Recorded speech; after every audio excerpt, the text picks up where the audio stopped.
Olhe para esse talo de cana. Verde, fibroso, cheio de água e sem nenhum grão branco aparente. E aqui está o mais curioso. O açúcar já está lá dentro, só que dissolvido e invisível. Agora olhe para um pacote de açúcar. Como essa planta consegue terminar assim? Afinal, por mais que a gente olhe para a cana, não existe um único cristal branco escondido lá dentro. Dentro de uma usina, essa transformação passa por máquinas gigantes, calor, líquidos escuros e um momento em que aquilo que estava escondido finalmente começa a ganhar forma. Sejam muito bem-vindos ao canal Fábricas e Fatos. Hoje você vai acompanhar o caminho completo da cana, até ela se transformar no produto que durante séculos ficou conhecido como ouro branco, o açúcar. Para chegar nesse resultado, a usina precisa separar tudo que não interessa, retirar enormes quantidades de água e criar as condições certas para que aquela sacarose, até então invisível, comece a formar cristais. Mas em que momento aquele caldo escuro muda completamente de aparência e passa a revelar o açúcar que conhecemos? A resposta só aparece mais adiante no coração da usina, quando aquele líquido escuro muda de comportamento e os primeiros cristais começam a surgir. Até chegar lá, a cana ainda precisa ser cortada e esmagada. Depois, o caldo extraído precisa ser limpo e concentrado, numa sequência de transformações que vai apagando pouco a pouco qualquer semelhança com aquela planta que entrou na usina. Meses antes de chegar à usina, o açúcar já começa a ser produzido pela própria planta. A cana usa a energia da luz do sol para produzir açúcares nas folhas, que depois são transportados e acumulados principalmente na forma de sacarose dentro do colmo. É por isso que a indústria não procura folhas, raízes ou flores. O verdadeiro tesouro está escondido nessa estrutura longa e fibrosa que parece apenas cheia de água. Quando a cana atinge o ponto ideal de maturação, entram em cena as colheitadeiras. Elas cortam os colmos rente ao solo, picam a planta em pedaços menores e usam correntes de ar para retirar parte das folhas e da palha. Em poucos segundos, aquilo que levou muitos meses para crescer desaparece dentro de um sistema de lâminas, rolos e elevadores. A cana picada segue para transbordos e depois para caminhões, que levam a carga até a usina. E aqui existe uma corrida contra o tempo. Depois do corte, a matéria-prima começa a perder qualidade gradualmente. Então, quanto mais rápido ela for processada, melhor será o aproveitamento do açúcar que já está ali dentro. Quando chega, a carga é pesada, pode ser amostrada para avaliar sua qualidade e então segue para a recepção. Esteiras enormes começam a alimentar a linha de produção. Só que jogar pedaços inteiros de cana diretamente nas moendas seria pouco eficiente. Antes disso, facas rotativas e desfibradores rasgam a estrutura vegetal, abrindo as fibras e deixando o caldo muito mais acessível. Agora começa uma das cenas mais impressionantes de toda a usina. A cana preparada entra entre conjuntos de rolos gigantescos que aplicam uma pressão brutal. O objetivo não é triturar por triturar, é espremer o máximo possível do líquido armazenado dentro das fibras. Conforme toneladas de cana avançam por essas moendas, surge um fluxo contínuo de caldo escuro, espumoso e cheio de partículas vegetais. É o famoso caldo de cana, só que aqui ainda em sua forma bruta, recém-extraído dentro da usina. É aqui que a primeira grande transformação acontece. Minutos antes, tínhamos uma planta sólida. Agora temos um rio de líquido correndo pela fábrica. Visualmente, parece que toda a plantação foi reduzida a um caldo que não lembra em nada sua origem. Mas repare no aspecto desse caldo. Ele está muito longe do açúcar branco que conhecemos. Além da sacarose dissolvida, carrega fibras finas, terra, compostos vegetais e outras impurezas trazidas junto com a matéria-prima. E o que sobra depois da extração também ganha um destino. A parte fibrosa, conhecida como bagaço, não precisa ser tratada simplesmente como lixo. Em muitas usinas, ela segue para caldeiras e ajuda a gerar vapor e energia para o próprio processo industrial. No fim da história, até aquilo que parecia ser só resto da moagem ainda pode ser aproveitado. Só que agora aparece um novo problema. O açúcar já está dissolvido naquele caldo escuro. Mas basta olhar para ele e você vai perceber que ainda está muito longe do produto final. Então, como a usina consegue tirar toda essa sujeira? E sem levar embora junto justamente a sacarose, que levou meses para se acumular dentro da cana. É isso que você vai ver na próxima etapa. A partir daqui, a usina precisa começar a separar aquilo que veio junto com o caldo. Fibras muito pequenas, restos vegetais e outras impurezas ainda permanecem misturados ao líquido, enquanto a sacarose continua dissolvida ali dentro. É aqui que a fábrica deixa de trabalhar com força bruta e passa a trabalhar com separação. O caldo segue para sistemas de aquecimento e tratamento, onde as condições do líquido são ajustadas para facilitar a retirada das impurezas. Dependendo da usina e do tipo de açúcar produzido, o tratamento pode mudar. Em muitas operações, por exemplo, a correção do pH envolve a adição controlada de leite de cal. O nome soa estranho para quem imagina uma fábrica de alimentos, mas a função não é colocar cal no açúcar. O objetivo é criar condições para que parte das impurezas deixe de permanecer dispersa e comece a se reunir em partículas maiores. É aí que acontece uma coisa curiosa. A fábrica precisa retirar aquilo que consegue ver sem levar embora justamente o que não consegue ver. A sacarose continua dissolvida no líquido, invisível, enquanto as impurezas começam a se agrupar. E isso muda completamente o comportamento da mistura. Partículas minúsculas, que antes ficavam suspensas e passavam despercebidas a olho nu, começam a formar flocos. Quando esses flocos ganham peso suficiente, podem ser separados em grandes decantadores. O caldo entra de um lado ainda carregado e, pouco a pouco, a parte mais pesada se acumula embaixo, enquanto uma fração muito mais limpa segue adiante. Visto de fora, quase tudo acontece dentro de tanques fechados e grandes decantadores. Mas é justamente aqui que a usina realiza uma das separações mais delicadas do processo. Limpar milhares de litros de caldo sem mandar junto, para o descarte, o açúcar que ainda está dissolvido ali dentro. O material retirado na decantação ainda pode conter açúcar. Por isso, ele normalmente não é descartado de imediato. Em muitas linhas, passa por filtração para recuperar o máximo possível de caldo antes que o resíduo siga para outro destino. Essa recuperação é importante porque, em uma usina, perder açúcar junto com a sujeira significa perder produto. Então, cada etapa tenta separar melhor sem jogar fora aquilo que levou meses para se acumular dentro da planta. Ao final desse tratamento, o caldo já está bem mais uniforme. A mudança parece simples quando vista de fora, mas exige um controle contínuo de temperatura, fluxo e tempo de permanência para que a separação aconteça de maneira eficiente. Em uma operação que funciona sem parar, pequenas variações podem alterar o resultado de milhares de litros que estão atravessando o sistema naquele momento.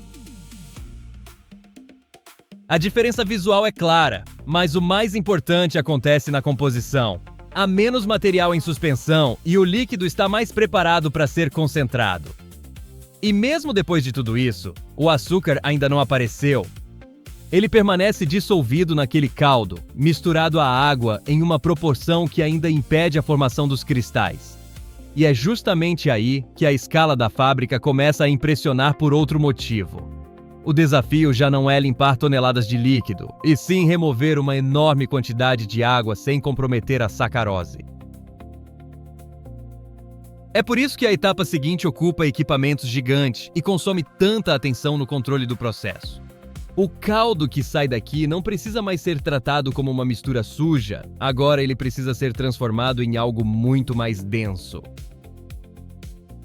E essa mudança é lenta o bastante para parecer discreta, mas decisiva para tudo o que vem depois. O líquido começa a concentrar, engrossar e se aproximar do ponto em que o açúcar finalmente poderá deixar de existir apenas dissolvido. O caldo clarificado segue para uma parte da usina em que quase tudo gira em torno de uma única missão: tirar água sem perder açúcar no caminho. Até aqui, a sacarose continua dissolvida. Ela está presente, mas não pode ser vista. Para mudar isso, primeiro é preciso concentrar o líquido. O caldo entra em grandes evaporadores de múltiplo efeito, onde a água é retirada em etapas sucessivas. O vapor produzido em um estágio pode ser aproveitado no seguinte e, a partir dos vasos posteriores, a pressão vai sendo reduzida, permitindo continuar a evaporação em condições cada vez mais favoráveis e com melhor aproveitamento da energia. O resultado começa a mudar de aparência. O líquido fica mais denso, mais viscoso, mais próximo de um xarope. A quantidade de água diminui e a concentração de açúcar aumenta cada vez mais. É uma mudança gradual, quase enganosa para quem olha de fora, porque não existe um instante único em que o caldo vira xarope. Ele vai engrossando à medida que atravessa o sistema, enquanto vapor, temperatura e concentração são acompanhados o tempo todo pela operação. Só que chegar ao xarope ainda não significa ter açúcar em forma de cristal. É nesse ponto que o processo entra numa fase muito mais delicada. Esse xarope segue para equipamentos de cozimento, normalmente operando sob vácuo, onde a concentração continua aumentando até alcançar uma condição em que a solução já não consegue manter toda a sacarose dissolvida da mesma maneira. É aí que a fábrica começa a controlar o nascimento dos cristais. Pequenos cristais podem ser introduzidos para servir como sementes. A partir deles, a sacarose dissolvida começa a se depositar e aumentar pouco a pouco o tamanho dessas partículas. Parece um detalhe pequeno, mas essa etapa exige controle preciso. Se a formação acontecer de maneira inadequada, os cristais podem crescer fora do padrão desejado ou surgir em quantidade e tamanho difíceis de controlar. Depois de tantos minutos vendo apenas planta, caldo e xarope, finalmente acontece a transformação que muda completamente a aparência do produto. Os cristais começam a aparecer. Esse é o ponto em que toda a lógica da fábrica fica visível de uma vez, porque aquilo que parecia apenas líquido ganha estrutura diante dos nossos olhos. Eles não surgem secos, soltos e brancos dentro da máquina. O que se forma é uma massa espessa, conhecida na indústria como massa cozida, composta pelos cristais de açúcar envolvidos por um líquido viscoso. De perto, ela ainda parece muito distante do açúcar que você coloca no café, mas os cristais já estão ali, formados a partir daquela sacarose que estava escondida dentro do caule desde o começo da jornada. Essa massa precisa então seguir para uma das máquinas mais marcantes de uma usina de açúcar, a centrífuga. O princípio lembra uma máquina de lavar durante a centrifugação, só que aplicado a uma mistura extremamente densa e em escala industrial. O cesto gira em alta velocidade. A força gerada empurra a parte líquida através das aberturas da tela, enquanto os cristais ficam retidos no interior. Em poucos instantes, a aparência muda outra vez. O líquido escuro se separa, os cristais permanecem. Vistos de perto, eles ainda não têm necessariamente o aspecto seco e uniforme de um pacote de supermercado, mas a mudança é inconfundível. Pela primeira vez, já não estamos acompanhando um caldo que contém açúcar. Estamos olhando para o próprio açúcar em forma sólida. Aquilo que durante boa parte do processo estava dissolvido e invisível, agora pode ser visto como uma massa de grãos de açúcar. E é justamente aqui que aparece uma dúvida bem comum. Se todos vêm da cana, por que alguns açúcares são brancos, outros dourados e outros quase marrons? Essa diferença vem principalmente do caminho que cada um segue durante o processamento. O açúcar branco passa por etapas de purificação que retiram grande parte dos componentes que dão cor ao produto. O demerara passa por um processamento menos intenso e mantém uma coloração dourada característica. Já o mascavo segue uma rota ainda menos refinada, preservando mais dos componentes naturais do caldo da cana, o que explica sua cor mais escura e seu sabor mais marcante. Essa separação também produz um líquido rico em açúcares e outros compostos, conhecido como melaço, em etapas posteriores do processo. Dependendo da configuração da usina, parte das correntes pode voltar para novos cozimentos e recuperações antes que o melaço siga para outros usos industriais. Quando a centrífuga termina o ciclo, é fácil ter a impressão de que a jornada acabou, afinal, o produto já tem a aparência que esperávamos desde o início.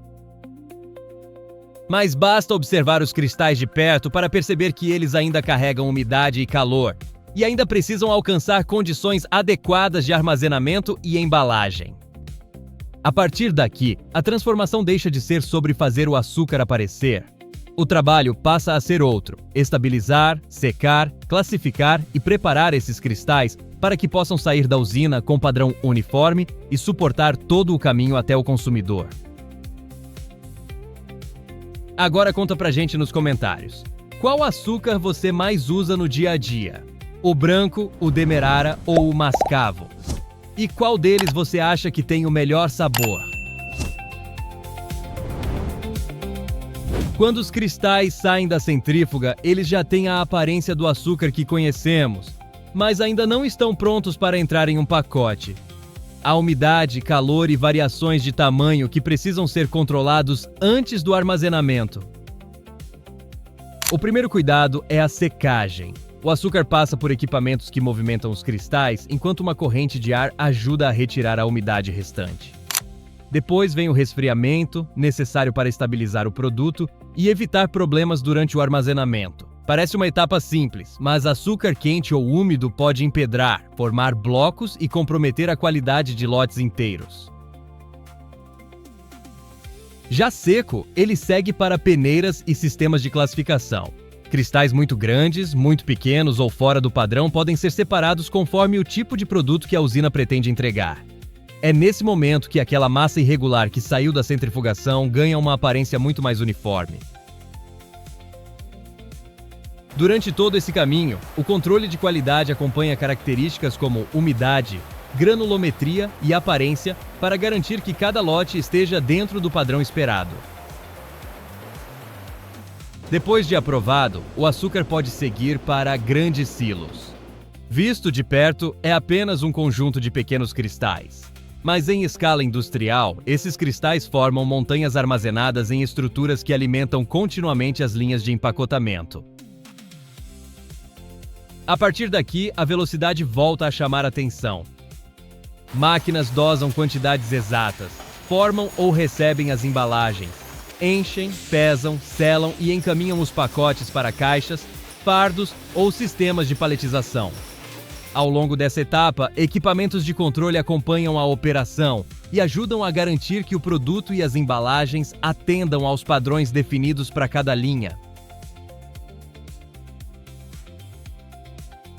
O trabalho que começou meses antes em um canavial termina em pacotes que podem seguir para centros de distribuição, mercados e indústrias de alimentos.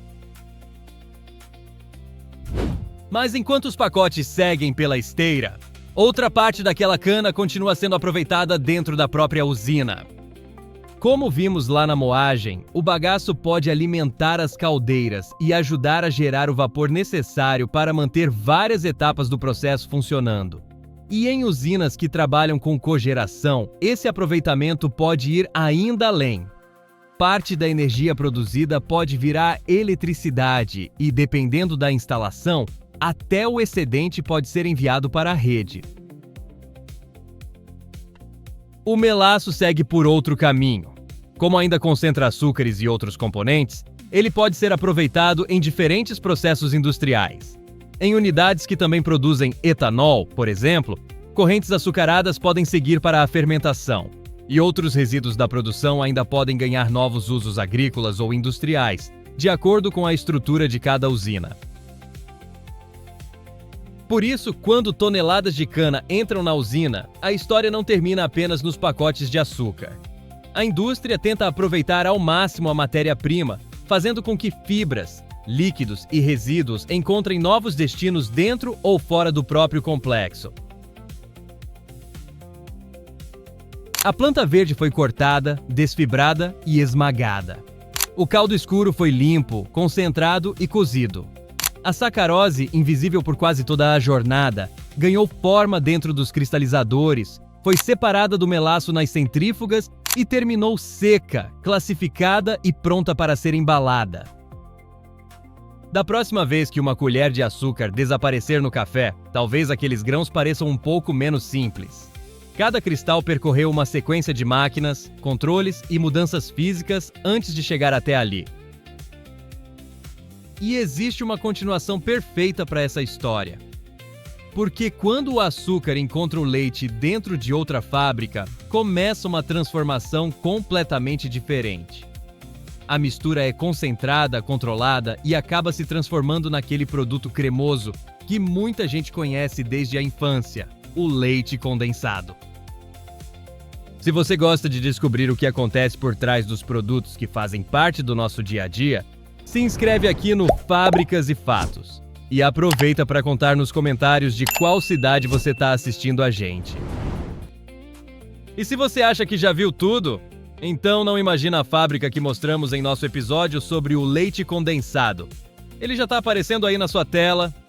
Clica e vem comigo descobrir mais um segredo escondido aqui no Fábricas e Fatos. Um grande abraço. Te espero lá.